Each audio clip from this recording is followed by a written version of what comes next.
প্রিয় স্টুডেন্টস, সকলে কেমন আছো? আজকে আবার আমি চলে এলাম তোমাদের সংকলিতা বইয়ের পাঠ্য কবি সুভাষ মুখোপাধ্যায়ের লেখা ফুল ফুটুক না ফুটুক কবিতার প্রশ্ন উত্তরের আলোচনায়।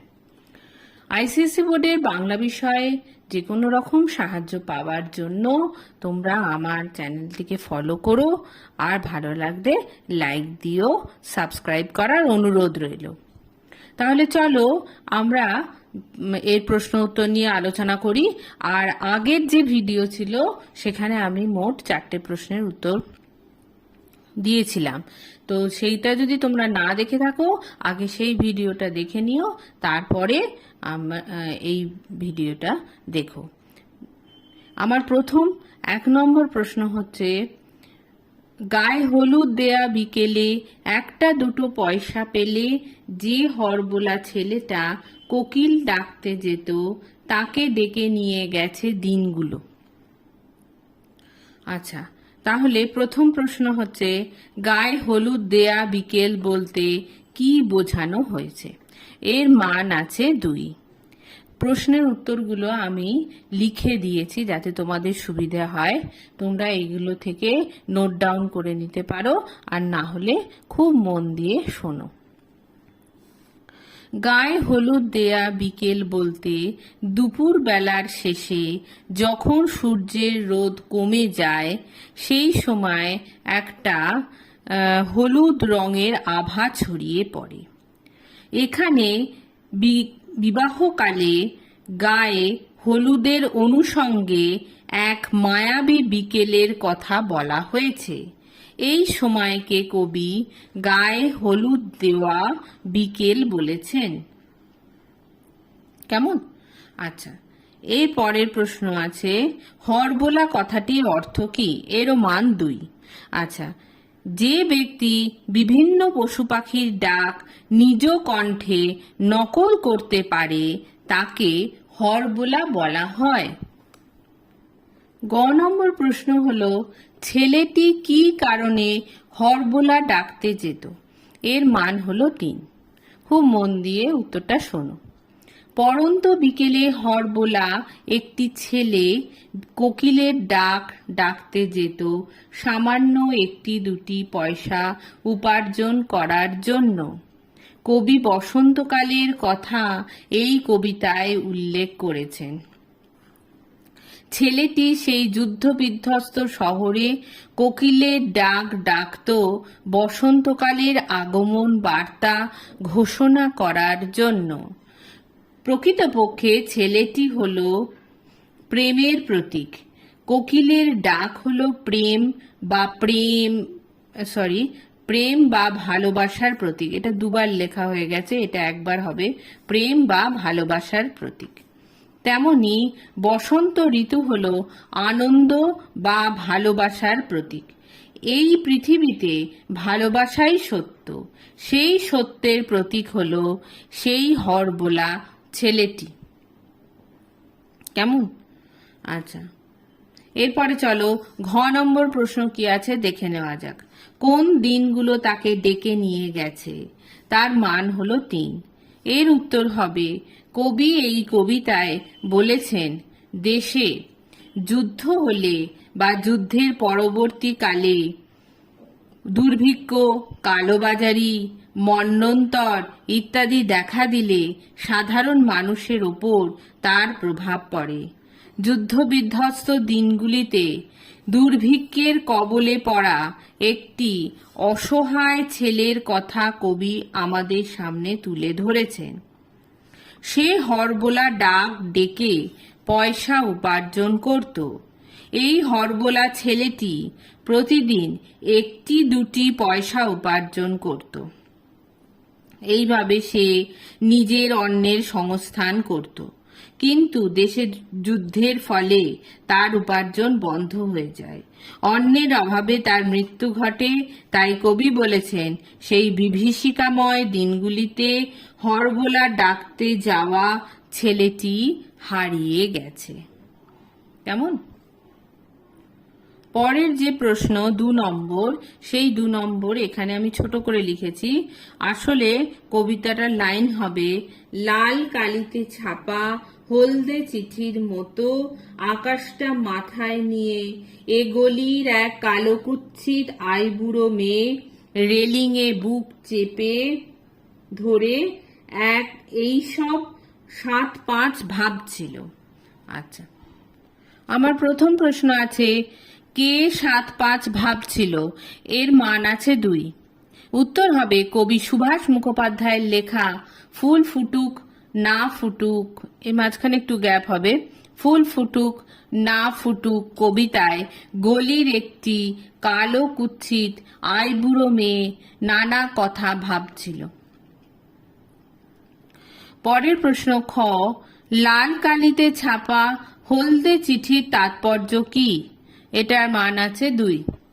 এর উত্তর হবে, লাল কালিতে ছাপা হলদে চিঠি নবজীবনের ইঙ্গিত বহন করে। বিবাহের চিঠি লাল কালিতে লেখা হয়। সেই চিঠির ওপর হলুদ বা সিঁদুরের ফোঁটা দেওয়া হয়। এই রঙে দুটি হৃদয়ের মিলনের আনন্দ থাকে। গলির এক আইবুড়ো মেয়ের মাথার উপরে হলদে আকাশ ছিল। তার কাছে আকাশের রং লাল কালিতে ছাপা হলদে চিঠির মতো।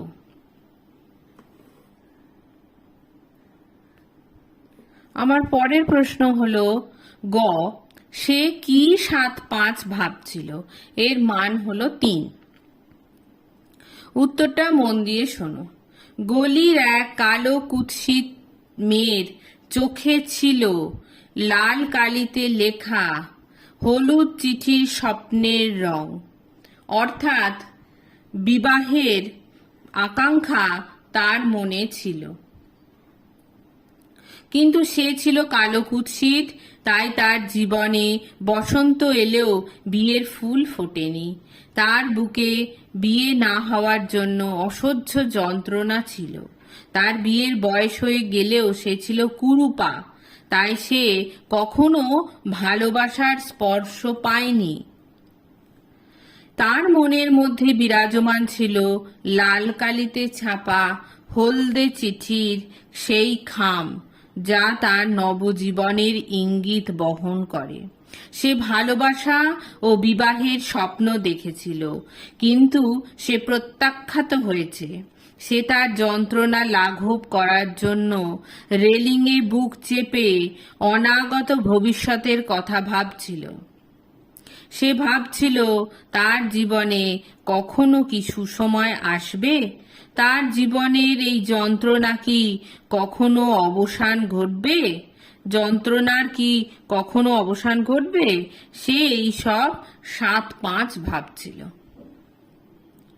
আমার ঘ নম্বর প্রশ্ন আছে, আকাশটি মাথায় নিয়ে কবি কেন বলেছেন? এর মান হলো 3। আচ্ছা, এর উত্তর হবে, কবির উল্লিখিত বসন্ত কোনো পুষ্পশোভিত একটি ঋতু নয়। এখানে বসন্ত ভালো লাগা ও ভালোবাসার অনুভূতির রূপক। মেয়েটির দেহে বসন্তের প্রকাশ না ঘটলেও মনের মধ্যে বসন্তের দক্ষিণা বাতাস লেগেছে। তার জীবনে বসন্তের কোকিল কোনো দিনও ডাকেনি। মেয়েটি বসন্তের কাজল পরা চোখে লাল কালিতে ছাপা হলদে চিঠির মতো আকাশকে দেখেছে। আকাশের এই রং জীবনের কোনো নিবিড় সুখের আকাঙ্ক্ষার প্রতীক। আকাশ কথার অর্থ ব্যাপ্তি, অনন্ত সীমাহীনতাকে কবি এখানে বুঝিয়েছেন। মেয়েটির মনে ছিল আকাশের রং, রূপ ও প্রাণের স্পর্শ। বিশাল আকাশের মতো মন নিয়ে গলির আইবুড়ো মেয়েটি তার অনাগত ভবিষ্যতের কথা ভাবছিল। কেমন? আচ্ছা, এরপরে 3 নম্বরের প্রশ্নতে আমরা চলে যাই। ঠিক সেই সময় চোখের মাথা খেয়ে গায়ে উঠে এসে বসলো আমরণ পোড়ার মুখ লক্ষ্মী ছাড়া প্রজাপতি, তারপর দড়াম করে দরজা বন্ধ হবার শব্দ। প্রথম প্রশ্ন আছে, চোখের মাথা খাওয়ার অর্থ কি? কে খেয়েছে? এর মান হচ্ছে 2। এর উত্তর হবে কবি সুভাষ মুখোপাধ্যায় রচিত ফুল ফুটুক না ফুটুক কবিতায় চোখের মাথা খেয়ে বলতে চোখে দেখতে না পাওয়ার কথা বলা হয়েছে। আচ্ছা, এর পরের প্যারাতে চলে যাবে কে খেয়েছে এই উত্তরটা। এবার বলছি, এটা কিন্তু নতুন প্যারায় হবে। গলির এক আইবুড়ো মেয়ের গায়ে একটি প্রজাপতি বসেছিল। সেই প্রজাপতিকে উদ্দেশ্য করে এই উক্তিটি করা হয়েছে। এখানে প্রজাপতির কাণ্ড জ্ঞানহীনতার কথা কবি বলেছেন। চোখের মাথা খাওয়া হলো একটি প্রবাদ প্রবচন। ক্ষয়ের প্রশ্ন আছে, প্রজাপতি কার গায়ে বসলো? এখানে ঠিক সেই সময় বলতে কোন সময়ের কথা বলা হয়েছে? এটা একটা লেজুর প্রশ্ন আছে। তো প্রথমে প্রশ্নটার উত্তর দিয়ে দিই যে প্রজাপতি কার গায়ে বসলো, এই প্রশ্নটার উত্তর। গলির একটি কালো আইবুড়ো মেয়ে সন্ধ্যায় রেলিংয়ে বুক চেপে অনাগত ভবিষ্যতের কথা ভাবছিল। হঠাৎ একটি প্রজাপতি উড়ে এসে তার গায়ে বসেছিল। এবার এই পরের প্রশ্নটার উত্তর হবে নতুন প্যারা করে, লালচে আকাশকে মাথায় নিয়ে সন্ধ্যায় গলিরে এক কালো কুৎসিত আইবুড়ো মেয়ে রেলিংয়ে বুক চেপে ধরে নিজের অনাগত ভবিষ্যতের কথা ভাবছিল। সেই সময় একটি প্রজাপতি তার গায়ে বসেছিল। কবি সেই সময় বলতে এই সময়ের কথা বলেছেন। পরের প্রশ্ন, গয়ের প্রশ্ন আছে, প্রজাপতিকে পোড়ার মুখ ও লক্ষ্মী ছাড়া বলার কারণ কি? আচ্ছা, এর মান হলো 3।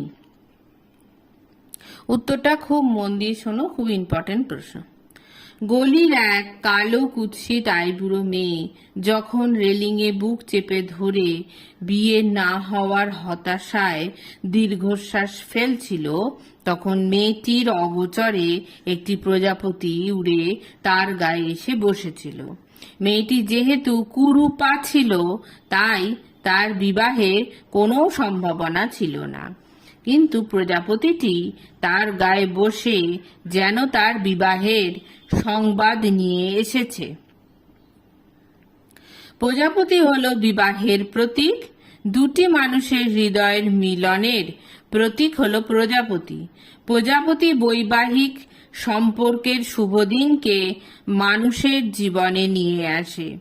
সামাজিক পরিস্থিতির কারণে মেয়েটির মনে হয়েছিল যে তার জীবনে প্রেম কখনো আসবে না।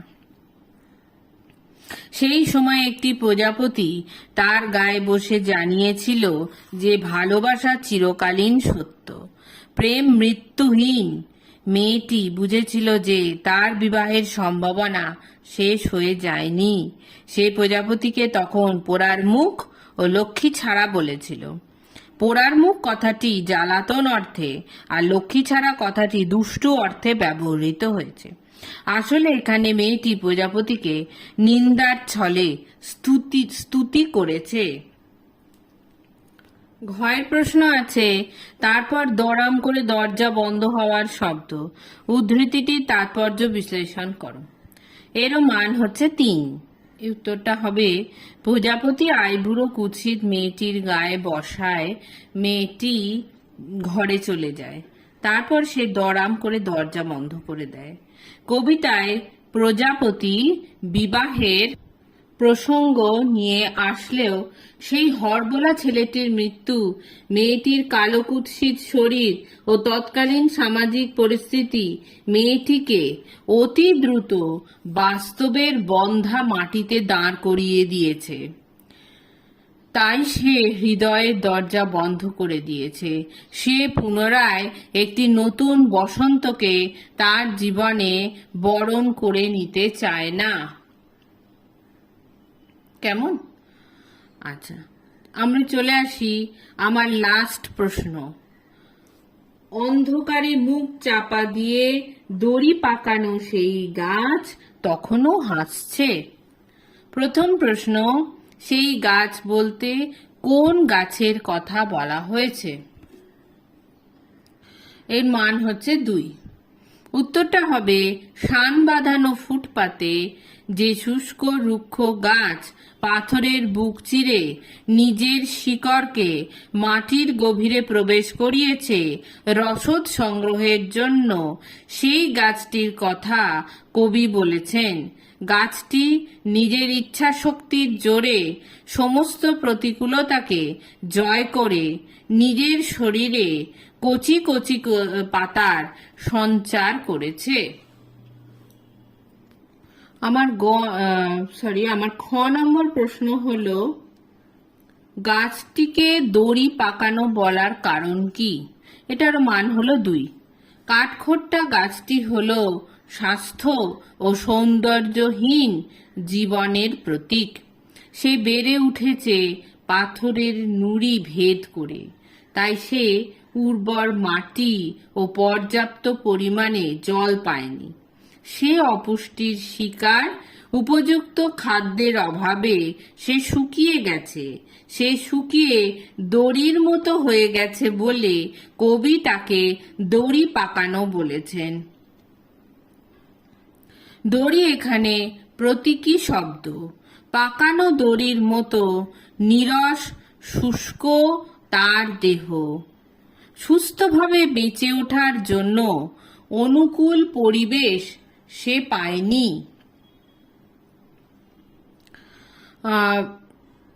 পায়নি। তাই সে কাঠখোট্টা, তবুও সে প্রতিকূল পরিবেশে বেঁচে থাকার জন্য সংগ্রাম করে চলেছে। গ নম্বর প্রশ্ন, গাছটি হাসছে কেন? এর মান হলো 3।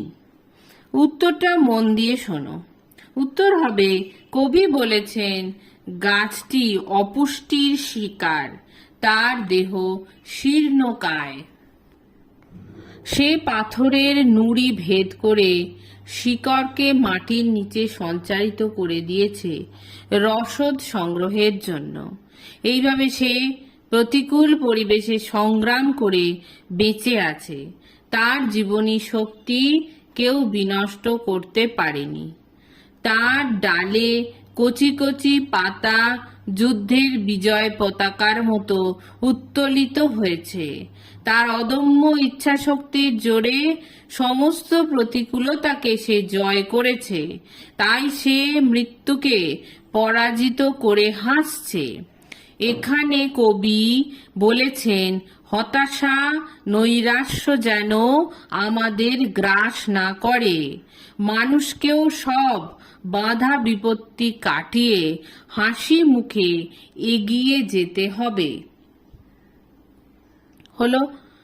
এরপরে আমার ঘ নম্বর প্রশ্ন কি আছে দেখে নি। উদ্ধৃত অংশটির তাৎপর্য বিশ্লেষণ করো। এখানেও 3 নম্বর আছে। এর উত্তর হবে, কবি সুভাষ মুখোপাধ্যায় রচিত ফুল ফুটুক না ফুটুক কবিতাটি গভীর জীবনবোধ ও আশাবাদের কবিতা। কবি এখানে এলিয়টের মতো পৃথিবীকে ওয়েস্টল্যান্ড ভাবতে পারেননি, বরং কবি বন্ধা জমিতে দাঁড়িয়েই সুস্থ ও স্বপ্নময় আগামী দিনের প্রত্যাশা করেছেন। কাঠখোট্টা গাছটি জীবনী শক্তির প্রতীক। একটি গাছ যেমন সমস্ত প্রতিকূলতাকে অতিক্রম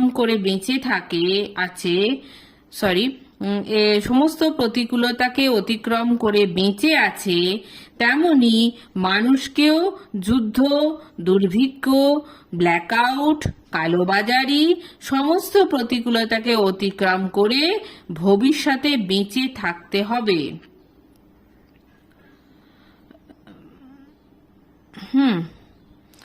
বা এটা বলতে পারো বেঁচে থাকতে পারে। মানুষকে হাসি মুখে এগিয়ে যেতে হবে লক্ষ্য পূরণের দিকে, কারণ সব ধ্বংসের ভিতরে নতুনের সৃষ্টির বীজ লুকিয়ে থাকে।